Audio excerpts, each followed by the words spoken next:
Hi, JDL Brushes here, and we have a new video. This time we are working on an architectural sketch, and as you can see, I am actually rendering in the shadows of the building, and I'm doing that with the lasso tool to kind of make those precise selections and paint in the bottom shadows and some of that roofing behind the building, right?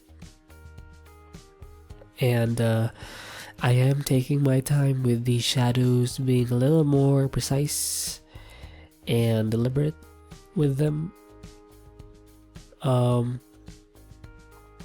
again, as a reminder, when you're trying to render with some marker stuff or any kind of marker brushes, you always want to make sure that you actually separate the individual strokes so it can actually look interesting, because sometimes you can go overboard and actually shade the entire selection, and it's no different than just filling the shape with a flat color, and that's not what you want to go for, at least when you're using some actual kind of say traditional dry media or even wet media brushes, right? So just keep that in mind whenever you're rendering, and be deliberate with how you render your strokes, right? So by the way, the shadow phase shouldn't just be for shadows. It could just mean any kind of shading wherein you add some extra strokes to kind of help the image pop out more. And even in the shadow phase where you just have the line sketch and the shadows, it should already have some kind of interesting look to it. And I think it's a good way to kind of gauge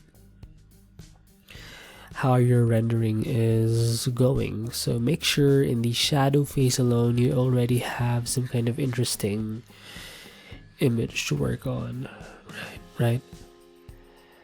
So now I'm working on the colors and adding in the greens and shit,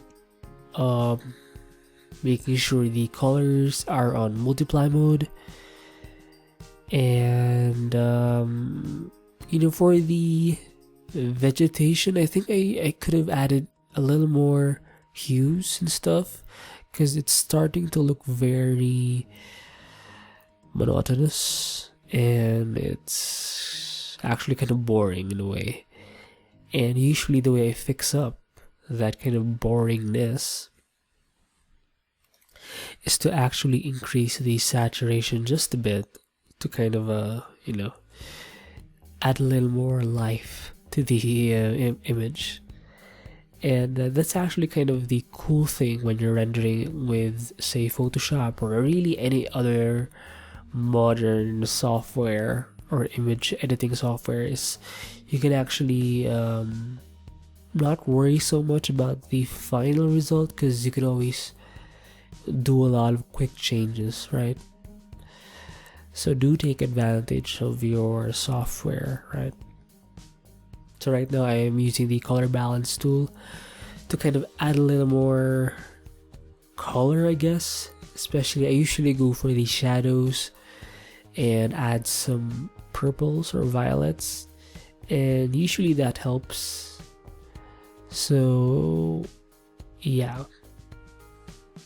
So right now I'm adding in the white lines, and you can actually tell that I'm focusing first and foremost, if I can, on the silhouette of the building, kind of separating the main structure from the background, and that usually helps. And then adding in white lines for, say, the windows and some extra details to kind of make it more interesting, I guess. And then adding some extra details for the vegetation with some finer brush strokes, and there you go. That's the marker brush back whichever your art, whatever your tool, make it beautiful. Bye.